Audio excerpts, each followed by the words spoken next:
pues ya estamos más o menos en unas cifras de un 70 y tanto por ciento de católicos en Colombia.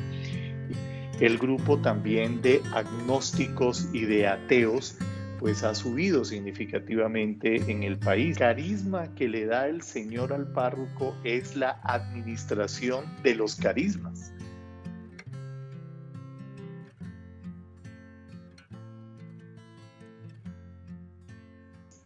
Una pregunta primero.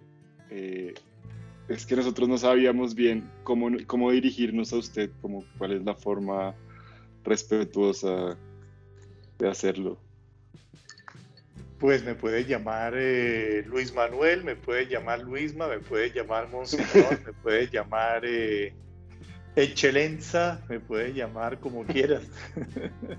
Bueno, pues buenas tardes.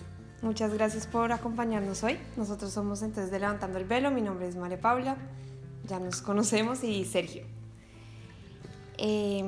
Pues hoy te queríamos hacer esta corta entrevista para preguntarte primero por este nuevo cargo que tienes, que nos cuentes un poco de qué se trata, cuál es tu nueva función y un poco pues en general sobre ti. Muchas gracias, María Paula, muy gentil. Un gusto saludarte a ti, a Sergio. Pues bueno, soy Luis Manuel Ali, además de ser muy amigo de la familia de María Paula desde hace mucho tiempo. Cuando éramos jóvenes hacíamos parte de un grupo juvenil en una parroquia. Pues llevo 29 años de sacerdocio y hace 5 años y medio el Señor me llamó a ser obispo en mi iglesia católica, y ahora en este momento pues soy obispo auxiliar de Bogotá. Eso me hace pues tener algunas responsabilidades, como por ejemplo acompañar a las comunidades religiosas, a los movimientos apostólicos, de fieles laicos, de acompañar a todos los procesos de pastoral juvenil, de pastoral vocacional, de los muchachos que se están formando en los seminarios. Y hace un mes pues tuvimos la reunión de todos los obispos católicos de Colombia. Eh, Somos más o menos como unos 90 obispos católicos que trabajamos en 78 arquidiócesis, diócesis y vicariatos, que es la manera como se organiza la Iglesia Católica en cada uno de los países del mundo. Y pues en elección escogieron a mi arzobispo, a Monseñor Luis José Rueda, como presidente de la conferencia y a mi persona como secretario. Es decir, que somos en los próximos 3 años los que representamos, digamos, a los obispos como los voceros oficiales de todo lo que hacemos pues en la iglesia en nuestra nación colombiana. Entonces, pues es un trabajo muy interesante, muy exigente ciertamente, pero muy interesante porque le da a uno la visión de todo el país, no solo de lo que está sucediendo en las iglesias, sino también de la realidad social, política, existencial que vive cada una de las regiones de nuestro país. Muchas gracias. Y siendo que digamos, uno de nuestros principales objetivos del canal de YouTube de Levantando el Velo es un poco como la promoción o la búsqueda de la activación de los laicos católicos, quería preguntarle si usted tiene más o menos frescas las cifras de cómo ha venido. Yo estuve leyendo un artículo recientemente sobre las cifras de la deserción de los católicos en Estados Unidos, que cada vez, digamos, año tras año viene como en un frenazo, la cantidad de conversiones y de personas. ¿Cómo están los números en Colombia? ¿Usted sabe cómo? Bueno, nos presentaron un estudio hace algunos meses. Creo que muy a mi pesar no lo tengo aquí, digamos, como reseñado, porque sí tenía como las cifras actualizadas, pero ciertamente en estos últimos 20 años, pues aunque seguimos siendo la iglesia mayoritaria en Colombia, pues ya estamos más o menos en unas cifras de un 70 y tanto por ciento de católicos en Colombia. Y creo que estamos por allá como en un 20% de iglesias que se confiesan cristianas de todas las denominaciones. Esta cifra pues sí la tengo muy presente. Hay más de 8.000 iglesias en Colombia registradas en el Ministerio del Interior, no solamente cristianas, sino también de otras denominaciones. Y una cosa que nos sorprendió en estas cifras, en estos informes, es que el grupo también de agnósticos y de ateos pues ha subido significativamente en el país. Creo que ya estamos en cifras de un 4% y a veces cuando estamos hablando de ciudades específicas, la cifra sube más significativamente hasta un 6%. Es decir que la geografía religiosa de nuestra nación colombiana, sin duda alguna, está cambiando drásticamente. Eso es una realidad y es una verdad a puño. ¿Y tienen identificadas las causas?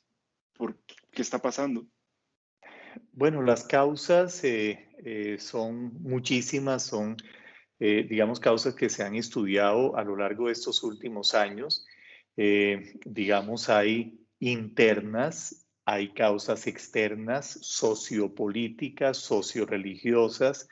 Las internas, pues ciertamente hay personas que no se identifican con, digamos, muchos de nuestros rituales, de nuestras experiencias de fe o de nuestras propuestas morales. Una causa muy significativa es que tenemos un grupo enorme de personas bautizadas católicas, pero la verdad es que la formación, digamos, llega a muy pocas personas, es decir, una formación seria, lo que nosotros llamamos en la Iglesia Católica un querigma, un primer anuncio, pero también un catecumenado, es decir, un proceso de formación seria en la fe, pues no es algo que sea masivo, sino que no tenemos la capacidad, digamos, de hacer unos procesos formativos serios muy amplios. Eh, También, pues, causas, pues los pocos ministros que tenemos ordenados en Colombia, creo que la cifra, en esto me perdonas, pero voy a ser muy impreciso, Sergio, sinceramente no sé si esta sea la cifra real, no la tengo en este momento, pero no llegamos a ser, creo que más de 11.000 sacerdotes católicos en Colombia y pues en un 70% de la población, es decir, que estamos hablando de más o menos unos 38 millones de católicos, pues es una cifra irrisoria. Aquí, digamos, en Bogotá, pues que es la realidad que yo manejo más, hay parroquias de un sacerdote que tiene que atender 35.000 habitantes. Es algo muy difícil, muy complicado.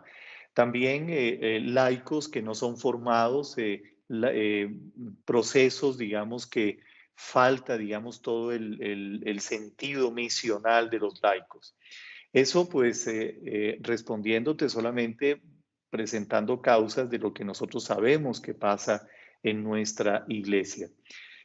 No sé, pues, si esta respuesta va también acompañada de signos positivos. De todos modos, en estos últimos años sí hemos visto un repunte muy grande de la formación de los laicos, de experiencias muy interesantes de primer anuncio, por ejemplo, los retiros de Maús, también pues algunas experiencias juveniles que han nacido muy, muy interesantes aquí en Colombia e internacionalmente que ya tienen como un impacto en nuestra nación. Pues bueno, esa es mi respuesta parcializada porque te dejé de responder, por ejemplo, las causas externas, que son muchísimas, digamos, un proselitismo muy fuerte. Por favor, en ningún momento esta palabra proselitista tiene que ser entendida a nivel negativo, ¿no? Hay un proselitismo muy fuerte de iglesias cristianas evangélicas que tienen propuestas evangelizadoras muy interesantes, muy interesantes. Pero también, digamos, todo un cambio de mentalidad sociocultural, socio-religiosa, pues que está impactando en los creyentes católicos. Yo quería preguntar ahí algo de lo que estás diciendo, que de hecho tiene mucho que ver con los temas que teníamos o de las preguntas que queríamos ahorita comenzar un poco a entender qué son esos ministerios laicales em, carismáticos, sobre todo queríamos enfocarnos por ese lado. Pero antes de hacerte esa pregunta, no sé, digamos ahorita cuando tú decías que pues la capacidad de una persona, digamos, no sé, de un párroco para poder atender la cantidad de personas que tiene a su cargo, como esa relación que debería tener pues el mismo laico de poder ayudar a conformar esas o hacer esos proyectos de evangelización, ¿no? En los diferentes lugares. Digamos, con respecto a eso, qué se está trabajando, cómo se está haciendo para vincular tanto el clero con los laicos para poder llevar ese evangelio? Bien, te respondo desde la Arquidiócesis de Bogotá. Nosotros desde hace 9 años tenemos un plan de evangelización. Este plan de evangelización trata de responder, digamos, como que los tres gritos más importantes que nosotros vemos, es decir, el anuncio de la palabra, la formación de la comunidad y la extensión de lo que significa esa solidaridad cristiana. El anuncio de la palabra, pues, es todo el trabajo que hacemos de formación en la fe en las comunidades. Y allí específicamente, pues, digamos, estamos haciendo varios programas para integrar a los laicos en toda la formación que nosotros llamamos de la fe inicial, que tiene el nombre de querigma, y ya más procesual, que tiene el nombre de catecumenado. Entonces hay varios proyectos y programas que estamos llevando a cabo.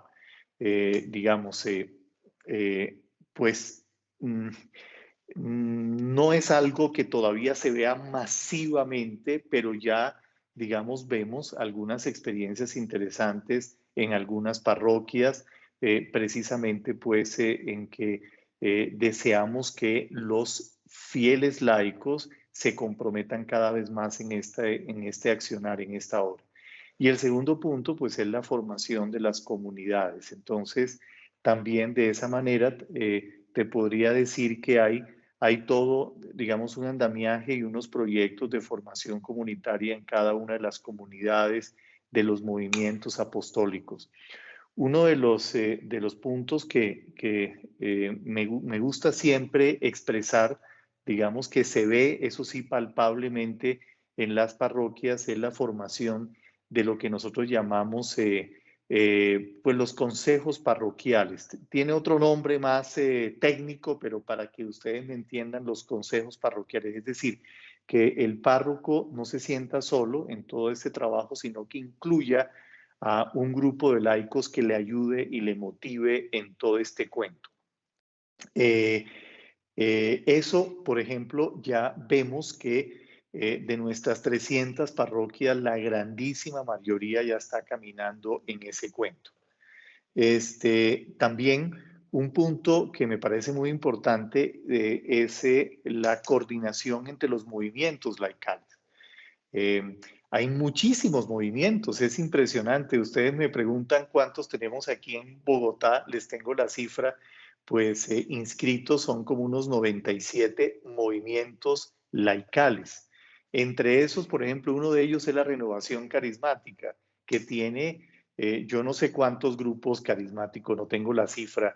Por allá nuestro líder carismático, que es Fabio Camacho, tiene ese número, pero sé que pues son cientos los grupos carismáticos que están en cada una de las comunidades. Entonces, lo que se ha hecho es tratar de coordinar, es decir, de unir a todas esas fuerzas vivas y decir, óigame, es que hay mucho, hay una cantidad de experiencias y de movimientos impresionantes que han nacido en estos últimos 10 años. Te voy a poner el caso de Lazos de Amor Mariano, por ejemplo. grupos que ya se cuentan en miles las personas que están caminando en esto. El movimiento Juan 23, que varias parroquias del sur tienen esta experiencia. Ya te conté de los grupos de Emaús, de los grupos de EFETA. Todos esos hemos tratado de coordinarlos para que sea un trabajo, pues, digamos, interconectado. Listo, muchas gracias. Entonces, para seguir con este tema que me parece que es como del mayor manejo de Luis Manuel, eh, ¿qué papel, y para integrar la pregunta, qué papel dentro de toda esta proyección que están haciendo ustedes, qué papel tiene eso que está diciendo María Paula, de lo que nos dice San Pablo en la carta a los Corintios, en Corintios, en la primera carta a los Corintios en el capítulo 12, ¿verdad? Sobre los dones y carismas del Espíritu Santo, que, digamos, dentro de las proyecciones que ustedes hacen, dentro de la creación de los programas, ¿qué tanto se está contemplando esa faceta del ministerio a través del Espíritu? Hay carismas ministeriales y hay carismas pues que se van manifestando, como bien lo dice Pablo, en cada una de las comunidades. Y cada una de las comunidades tiene que discernir estos carismas, es decir, si realmente estos carismas son para el provecho y para el sostenimiento de estas comunidades. Son los líderes los que tienen que discernir estos carismas, pero hay carismas ministeriales que los va acompañando la iglesia y los va afirmando cada vez más. Por ejemplo, digamos, en este caso, el Papa Francisco ha sido muy delicado en exteriorizar, en darle toda la trascendencia a carismas ministeriales que los conocemos, pero no tenían la característica de ser formales, digamos, de ser institucionales. Hace algunos meses, el año pasado, pues, digamos, se institucionalizó los ministerios del lectorado, el ministro lector. El ministro lector como una institución laical, ¿sí? También el ministro acólito. Esto que, por supuesto, que los vemos en las parroquias, ahora tiene un carácter ministerial, institucional, formal. Y yo les cuento que uno de los signos ante esto es la institución del ministro catequista. Es decir, oficialmente, formalmente, los que hacen este trabajo de catequetas, es decir, de maestros en la fe, que el 90 y tanto % son fieles laicos y una gran cantidad son mujeres, pues ahora tienen ese carisma ministerial que es institucionalizado en la iglesia.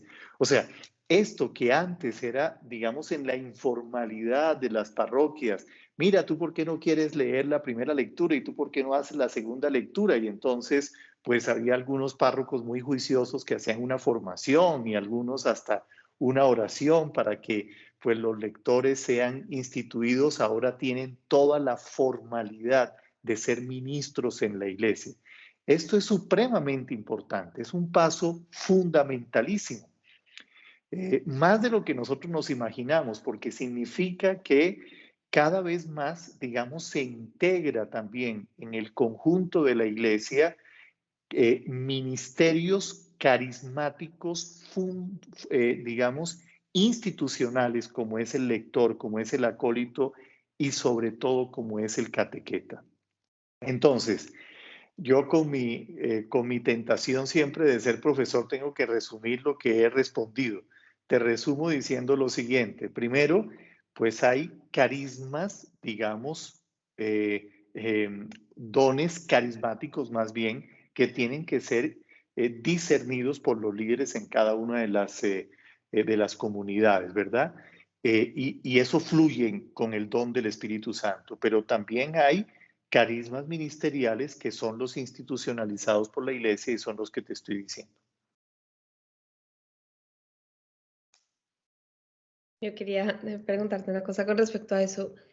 Em, digamos, cuando uno ve en una parroquia, pues digamos en mi experiencia personal, uno a veces va y es como, o sea, ese sentido de hacer comunidad que tú lo dijiste hace poco, como de crear la comunidad, ¿no? Y un poquito, pues pensando en las cartas de San Pablo y esto que él explica un poco cómo debe ser la comunidad, que es como una familia, ¿no? Como que uno se sienta en cierta manera acogido, que pueda construir, que pueda, y a través de los carismas decir, bueno, yo soy bueno para esto, usted es bueno para esto, ¿cómo podemos complementarnos para hacer mejor el trabajo en grupo? Em, no sé, a veces pienso un poco porque, digamos, en una parroquia que hay tanta gente tan buena en muchas funciones, ¿no? O sea, por ejemplo, un abogado que puede ser buenísimo en saber hablar, en saber convencer, en saber llevar, digamos, la palabra, otro que puede ser en la parte visual. Bueno, cada uno tiene como ciertas cosas que yo podría ver ahí como unos cómo lograr que todo eso, y pues obviamente tener en cuenta al párroco, que es la persona que puede dirigir o que es la cabeza de cómo se podría unificar, ¿no? Porque pues digamos que entiendo lo que tú dices de los ministerios que son importantes y cómo hacer para que también se tenga en cuenta como las habilidades que tenemos cada uno de nosotros para hacer como un mejor ensamble, se podría decir, como una mejor, Sí, sí. sí. Bueno, María Paula, creo que en tu pregunta ya lo respondiste. Digamos, esa es la función de el líder, si es una parroquia, pues el párroco. El párroco, el carisma que le da el Señor al párroco es la administración de los carismas. Tener la capacidad para saber esta persona tiene digamos, el palito, digámoslo así, muy informalmente para ser ujier, para ser la persona que es la que va a ayudarme a darle la bienvenida a todas las personas que van a estar aquí en la parroquia, que me va a organizar, digamos, los acomodadores, que va a estar como muy atento de toda ese rostro, primer rostro afectuoso, empático, que le va a dar la bienvenida a las personas y va a estar muy atento de todo el ambiente, digamos, emocional. Este también tiene la capacidad de decir, óigame, este me puede servir a mí para la administración, entonces le voy a poder pedir, digamos, que me haga parte del consejo económico de la parroquia, que me ayude en este campo.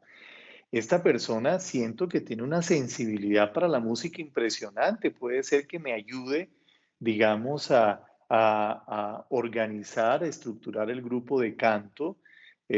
Bueno, o sea, el párroco tiene esa capacidad, debe tener esa capacidad precisamente para discernir los carismas. Pero también los líderes en cada uno de los grupos precisamente tienen esa capacidad de discernir los carismas de los otros. Esa es la función del líder, precisamente. La función del líder es ese palito que le da el Señor para decir, esta persona puede estar aquí, esta persona puede estar acá, esta persona me puede ayudar en esto, esta persona me puede ayudar en aquello. Ahora, María Paula, hay una verdad a puño y es la siguiente, digamos, todo este lenguaje que estamos hablando en este momento, pues para muchos ministros consagrados, para muchos sacerdotes, para muchas, también para varios laicos que por años han sido líderes de algunos movimientos apostólicos y que el Papa Francisco nos vuelve a recordar que esto se llama sinodalidad, pues es un lenguaje bonito, pero en la práctica es difícil, es un cambio de mentalidad, porque puede ser que un grupo de muchachos, así como ustedes, muy pilos y muy juiciosos, lleguen a una parroquia y le digan al párroco, bueno, miren, aquí estamos a la orden y queremos organizar alguna cosa y si ustedes nos ayudan en esto, y puede ser que este párroco muy santo, muy querido, muy buena gente se sienta pues un poquito digamos, a la defensiva y diga interiormente, uy, me van a quitar del puesto. Esta gente entonces me va a decir, pues lo que yo tengo que hacer y no, yo del que mando soy yo aquí, entonces yo me quedo aquí. Entonces empiezan pues las peleas y las riñas y las cosas. Eso es normal en las comunidades y es normal, digamos, cuando pues es necesario hacer un cambio de chip. Pero sin duda alguna es posible hacerlo pues con esa capacidad que nos da el Espíritu Santo de ser pacientes, pero de ser aguerridos también. Digamos ahí, cuando uno se topa con una experiencia así como la que tú dices, ¿cuál sería como la manera de proceder o que ustedes recomiendan de parte de nosotros como laicos de no llegar y desilusionarse, pero también llevar las cosas pues de la manera adecuada con una persona, digamos un párroco que pueda llegar a tener esa situación, ¿no? Como que uno llegue y se le cierran las puertas, como, ¿qué recomiendas tú o qué se recomienda hacer? ¿Cuáles serían los pasos a seguir para uno poder como, igual seguir, insistir? María Paula, me fascinan tus preguntas porque no tengo que pensar mucho, ya que en tus preguntas aparece la respuesta. Ay, no. Tú dijiste un punto muy importante, paso. Ujú. Eso yo creo que es la característica fundamental. Mira, a veces lo importante es dar pasos pequeñitos pero significativos, sabiendo que, por ejemplo, ustedes pueden llegar con unas ideas sensacionales, sensacionales, ¿sí? Decirle al párroco, mire, nosotros queremos hacer, digamos, una experiencia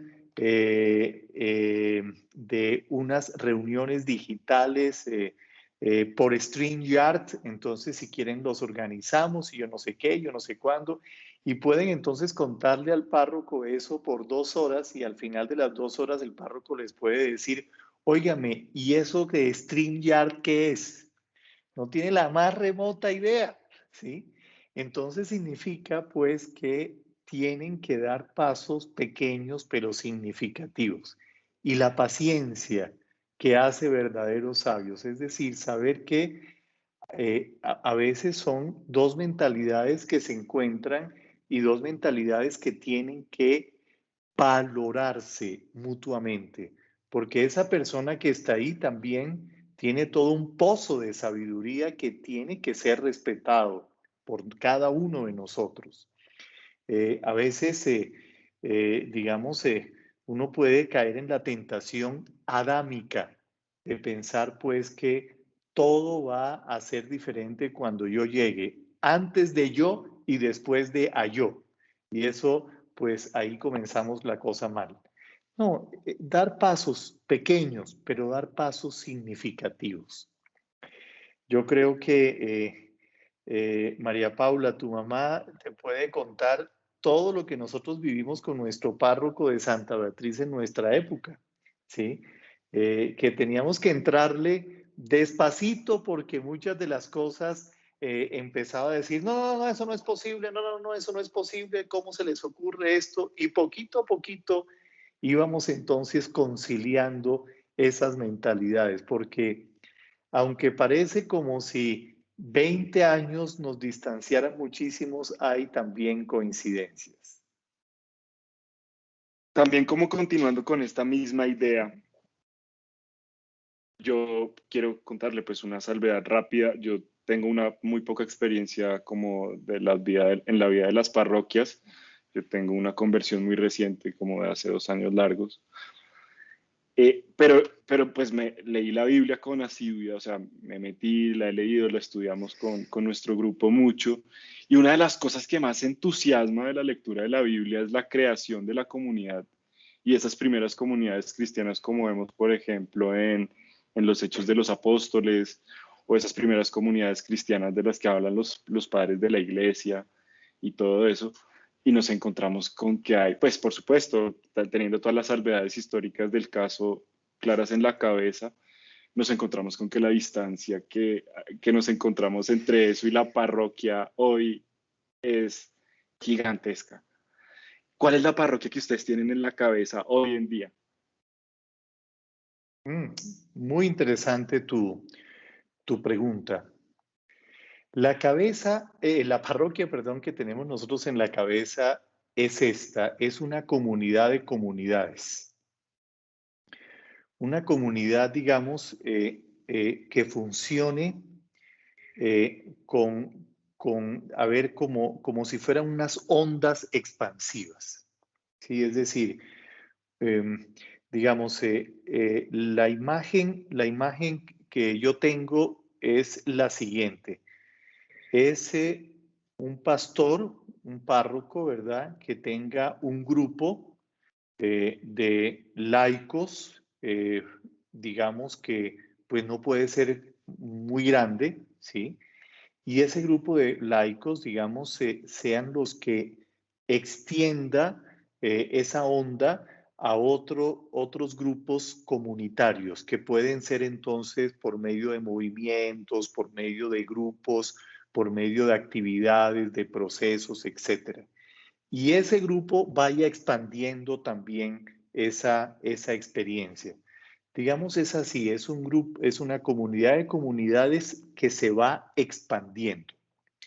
Pero una comunidad de comunidades donde, insisto, el párroco tenga pues los principios claros de nuestra fe, pero que tenga la suficiente flexibilidad para dejar que el espíritu fluya en esas ondas expansivas. Entonces, por ejemplo, si hay una comunidad, digamos, que siente en su interior un profundo deseo de un trabajo social, de un trabajo comunitario, pues vaya por ese lado. Si otra comunidad siente, digamos, o sea, cada una hay principios que no son renunciables. Por ejemplo, la centralidad de la palabra, la centralidad de los sacramentos, ¿sí? De nuestro compromiso de fe, de lo que nos identifica como cristianos católicos, ¿ya? Pero el rostro y la manera de cada una de esas expresiones son diferentes, son distintas. Y no necesariamente todos tienen que estar en comunidad. Una de las cosas que yo me he encontrado en mis 29 años de sacerdocio, de hecho tengo amigos así, es que hay gente que no le gusta estar en comunidad y no necesariamente por eso no son buenos cristianos católicos o no son buenos cristianos. Conozco varias personas que dicen, no, mira, yo quiero tener una experiencia de fe, pero a mí no me hables de que tengo que reunirme con 14 personas los jueves por la noche porque a mí no me cuadra eso. Esa persona también debe tener un puesto precisamente en ese estilo de parroquia, ¿sí? Otras personas se identifican más con otras experiencias más místicas, por ejemplo, de adoración o de expresión de estudio y análisis de la palabra del Señor. Es decir, yo lo concibo así, te estoy respondiendo desde mi corazón, no trate de ser tan analítico en mi respuesta, sino lo que siento en mi corazón que tiene que ser una parroquia. Así me la sueño yo. Bueno, no, pues digamos que había una pregunta también que teníamos, era, pero es que creo que las has podido ir respondiendo sin que necesariamente tengamos que plantearlas. Y era esa relación de cómo podría, digamos, estar entrelazados los ministerios carismáticos laicales y los ordenados, ¿no? ¿Cuál sería esa relación y como esa importancia? Porque a veces veo que como que, pues sí sé que es falta de formación entender que uno como laico también tiene un ministerio, ¿no? Como que a veces se piensa por un lado que son solamente los ordenados los que tienen el ministerio, pues digamos eso lo digo más como entre la gente con la que uno habla, que dicen como la iglesia y de una vez piensan que la iglesia es el cura, el papa, ¿no? Nosotros, pues como ese pertenecer a esa iglesia, ¿cómo hacer para que los laicos se tomen el papel de decir, bueno, nosotros también tenemos que buscar cuál es nuestro ministerio y también que se dé como esa unión entre ambos ministerios? Ujú. Sí, exactamente. Así es. Pero yo lo que quisiera insistir, María Paula, es lo siguiente. Evitemos, digamos, los romanticismos digamos, experiencias comunitarias. Me explico. Vivir esto muchas veces también, pues se tiene que expresarlo con tensiones normales, ¿verdad? Y por eso hay que vivirlo con realismo.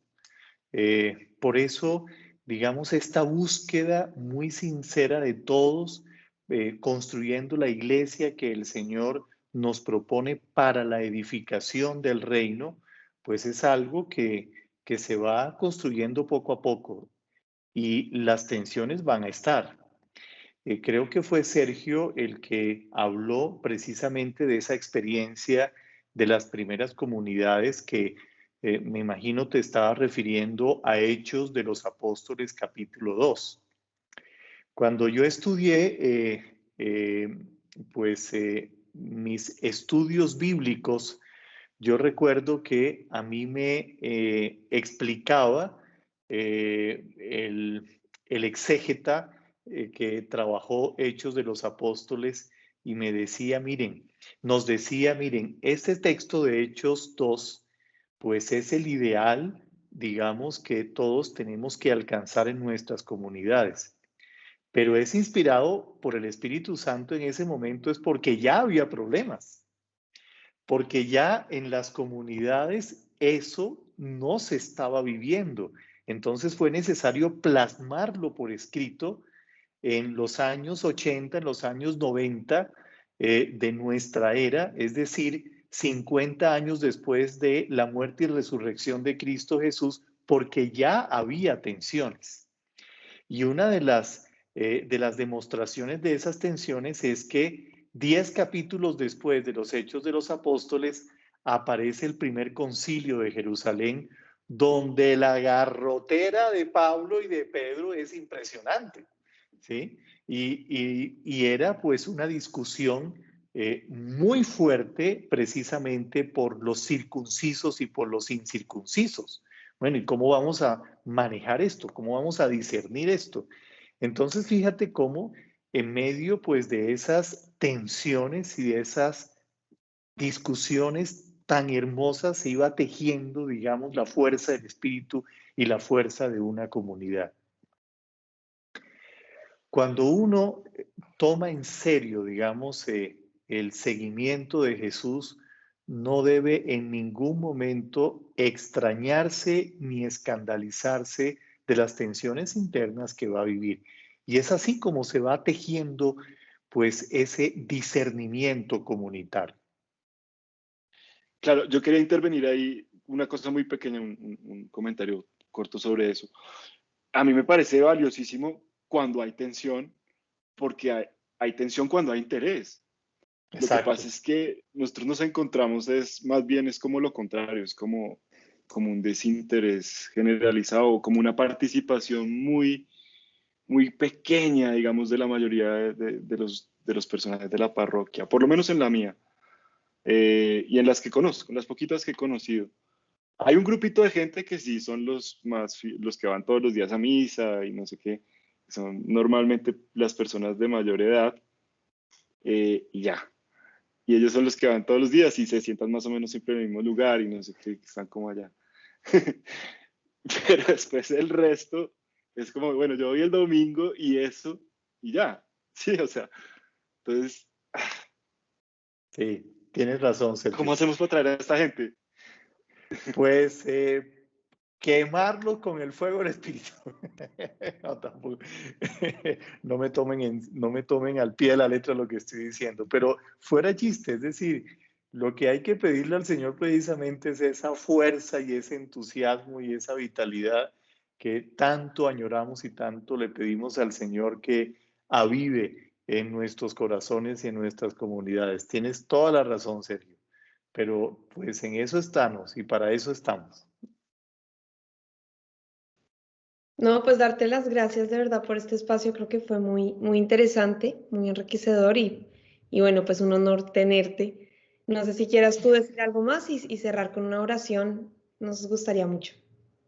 Bueno, yo sí quisiera decir una cosa, ya se los compartí a la vez pasada en un diálogo que tuvimos con algunos miembros de su comunidad, y es recordarles, digamos que en el mes de octubre vamos a iniciar en toda la Iglesia Católica lo que se llama el sínodo que nos convoca el Papa Francisco.